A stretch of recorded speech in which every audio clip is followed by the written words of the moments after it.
Bonjour à toutes et tous, bienvenue sur ma chaîne Z2C, la magie des cartes. Je vous retrouve aujourd'hui pour les énergies des taureaux. Je vous montre tout de suite la carte. Donc, oracle, votre destinée de Claude Alexis pour la carte astrologique. Et donc les énergies pour les taureaux, mais pour ce week-end des 28 et 29 janvier 2023. Alors, le tirage, c'est un tirage que je fais communément, c'est-à-dire que c'est la même formule que d'habitude, avec d'un côté les énergies principales. Donc là, nous avons les énergies de ténacité pour, en fil rouge. Et c'est une carte tirée de l'oracle Les Haïkus, première édition. Sinon, au niveau du tirage, eh bien, un tirage en 3 cartes, avec 2 cartes pour les énergies générales et une carte pour les énergies sentimentales. Et pour terminer, vous aurez une carte bonus, comme d'habitude. Alors là, c'est pas forcément sous, sous forme de message bienveillant ou positif. Ce sera plutôt une qualité qu'il va falloir peut-être travailler tout au long du week-end ou qui va vous accompagner également pour le week-end ou encore qui va venir renforcer votre tirage.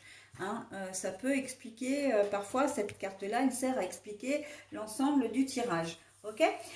Au niveau des oracles, nous avons l'oracle Votre Destinée de Claude Alexis d'un côté, l'oracle Le Tao de l'autre, ça pour le général. L'oracle, c'est le Wisdom Oracle, donc en français c'est l'oracle de la sagesse pour les énergies sentimentales. Et la Tatou-thérapie 2.0 de Sandy Tatou pour le bonus. Si j'ai une carte, à l'envers, hormis pour ces deux-là, donc je vous les propose à l'endroit, je les remets à l'envers, je les lis à l'envers. Mais ces deux-là, je les lis toujours à l'endroit. Ok. Donc je parle du bonus et puis des énergies principales. Voilà, allez, on est parti pour le tirage. La colère. La colère. Et ensuite, nous avons le retour. Mais c'est à l'envers. Au niveau sentimental, la libération. Ce sont bien des énergies qui, qui sont dans l'air en ce moment parce que j'ai déjà ces deux cartes-là qui sont déjà sorties. Oui, celle-ci, je vous la mets pas tout de suite, c'est vrai. Alors, le colère et le retour. Bon, alors... il y a peut-être, là je pense qu'au cours de la semaine qui s'est passée, ou peut-être même des semaines qui se sont passées, vous avez peut-être fait quelque chose qui n'était pas forcément très bien. Vous avez, vous avez fait amende honorable, vous vous êtes expliqué, vous vous êtes excusé. Il y a une sanction qui est tombée, je pense notamment au travail. Et vous auriez aimé que les choses changent. Ça peut aller peut-être jusqu'à l'avertissement ou jusqu'au blâme. Et le problème, c'est que vous arrivez à la fin de semaine, là, vous arrivez ce week-end et en fait, vous ne voyez rien venir. Donc voilà, ça peut vous mettre effectivement en colère. Mais en même temps, j'ai envie de dire, vous lâchez rien. C'est-à-dire que vous allez, vous savez que vous avez fait des choses qui n'étaient peut-être pas forcément très justes. Mais voilà, vous vous êtes excusé, vous êtes vraiment parti d'un bon sentiment. En fait, l'erreur que vous avez faite, c'était pas une erreur volontaire. En tout cas, vous ne pensez pas nuire. Et bon, voilà, vous n'avez pas fait ce qu'il fallait. Bon, ça arrive. Vous vous êtes vraiment excusé en pensant que les choses allaient tourner à votre avantage et c'est toujours pas, ce n'est pas le cas. Donc bon, du coup, ça va vous mettre un petit peu en colère, mais vous ne lâchez rien et il y aura certainement des suites sur la semaine à venir.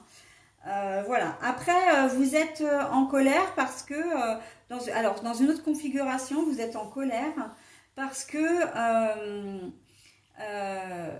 vous ne voyez pas encore le retour, le bienfait des choses. C'est-à-dire que vous attendez, vous avez fait un dossier administratif, vous avez fait le dossier, etc. Donc vous avez fourni toutes les pièces, etc.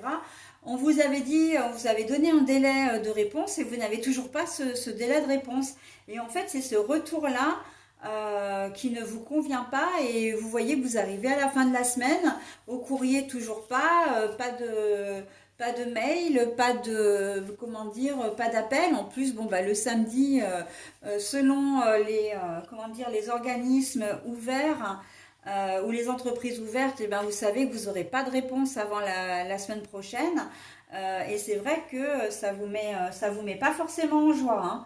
Donc, parce qu'en plus, on vous avait peut-être donné un délai aussi. Alors ça, c'est un peu moins certain, mais ça faisait un certain temps, hein. On sent que le dossier, vous l'avez déjà, comment dire, établi avant. C'est peut-être des indemnités, hein, que vous attendiez, vous espériez chaque jour de cette semaine, vous avez espéré qu'elles arrivent. Et là, ben, on arrive au samedi, vous avez toujours rien. D'accord? On a vraiment cette attente. C'est plus l'attente en fait qui vous mine qu'autre chose. Vous n'êtes pas vraiment en colère contre, voilà, parce qu'il y a une erreur dans votre dossier ou quoi que ce soit. C'est simplement que vous n'avez pas de réponse. Et ça, c'est, voilà. De la même façon, si vous avez, comment dire, si vous êtes en recherche d'un bien, vous avez visité une maison, vous vous êtes positionné sur, enfin une maison, un bien, hein, que ça peut être un appartement, enfin voilà, un domicile, vous vous êtes positionné et puis l'agent immobilier vous avez dit qu'il vous donnerait réponse telle date et puis ben vous voyez que ça n'est pas fait, vous êtes patient, vous avez attendu encore plusieurs jours et là, arrivé à la fin de la semaine, ben toujours rien. Donc oui, il y a ce phénomène un petit peu d'impatience, d'accord? Mais vous lâcherez rien, hein. La semaine prochaine, il y a des chances que ce soit résolu dans la mesure où vous allez, comment dire, vous allez joindre, comment dire, contacter soit les organismes, soit, comment dire, euh, l'agence immobilière pour le coup, où j'avais aussi en tête un futur patron. Vous êtes peut-être en recherche d'emploi, on vous avait dit qu'on vous rappelait ou qu'on vous tenait au courant. Et puis, ben, on sait combien les employeurs sont très respectueux de enfin, des employés, n'est-ce pas, des personnes, même les agences intérimaires.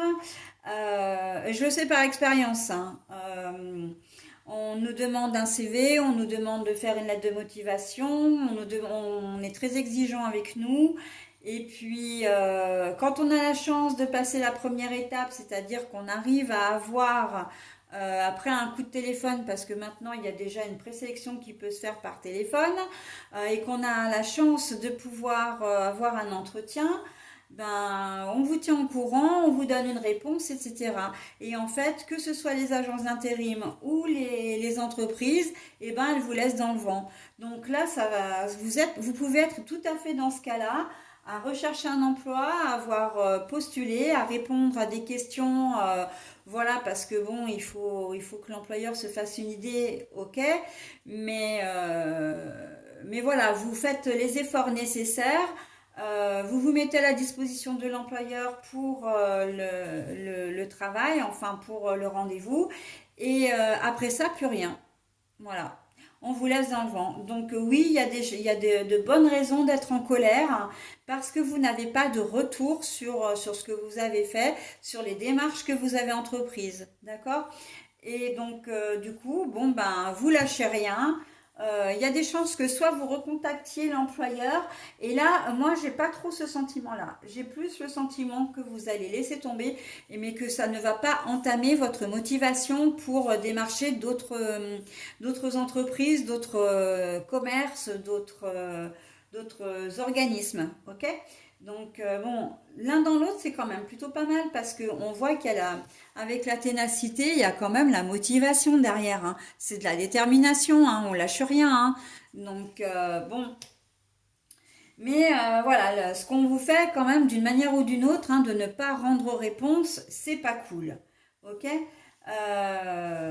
Et je sais, hein, parce que moi je l'ai vécu des dizaines et des dizaines de fois et ça me met dans une colère noire, hein. Donc ça c'est une parenthèse que je vous fais.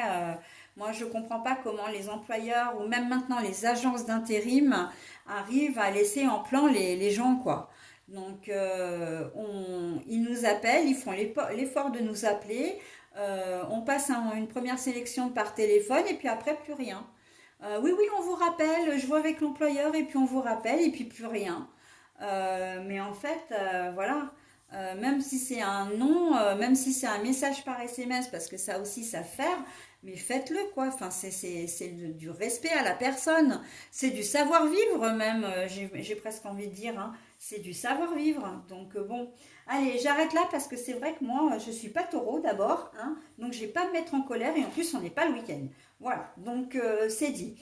Donc voilà, vous voyez un peu la mécanique du jeu, vous avez entrepris des démarches, vous avez été, comment dire, vous très carré par contre, hein, je vous vois très organisé, très carré, et il n'y a pas de retour, et donc du coup, bah, ça vous met en colère et vous avez toutes les raisons de l'être. Au niveau sentimental, relationnel, on sent que vous êtes englué dans une relation et vous savez pas trop comment faire pour en sortir, hein. Il s'agit peut-être juste d'un conflit avec votre partenaire, hein, bon, c'est un petit peu, comment dire, vous vous adressez plus la parole et vous savez pas comment faire pour une réconciliation. Mais pour d'autres, ça peut être beaucoup plus sérieux, hein. Je vais vous montrer quand même la carte. Ça peut être quand même beaucoup plus sérieux dans le sens où vous avez vraiment envie de partir de cette relation, mais vous savez pas comment faire. Hein, parce que peut-être que vous êtes dépendant financièrement de votre conjoint ou conjointe, peut-être que ça fait très longtemps que vous vivez avec et que du coup, ben, il y a la peur de l'inconnu, la peur de vous retrouver seul, et de devoir vous débrouiller seul aussi derrière. Enfin, on sent que comment dire, l'après vous fait peur, hein, et vous faites comment dire, cas de l'adage, je sais ce que je perds mais je ne sais pas ce que je vais gagner, d'accord?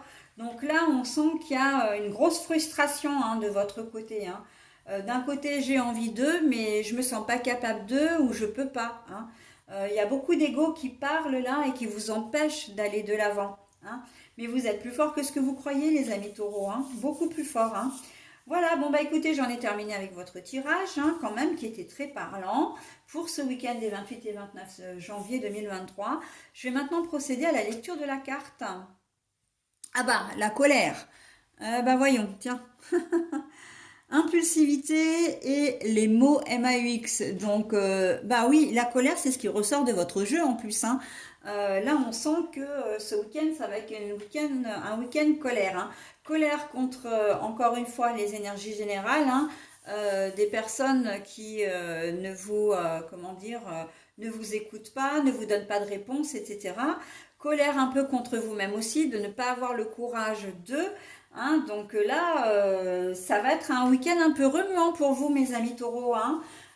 Donc si vous êtes dans une de ces configurations, je vous rappelle que tout le monde peut ne pas être concerné, et j'ai presque envie de dire heureusement d'ailleurs, tout le monde n'est pas forcément concerné, hein, par ce tirage. Mais bon, si vous l'êtes, en tout cas, ça risque d'être un petit peu turbulent, hein, pour vous ce week-end, hein. Voilà, bon, bah, de toute façon, je vous souhaite quand même un excellent week-end et je vous dis au week-end prochain. Bye bye.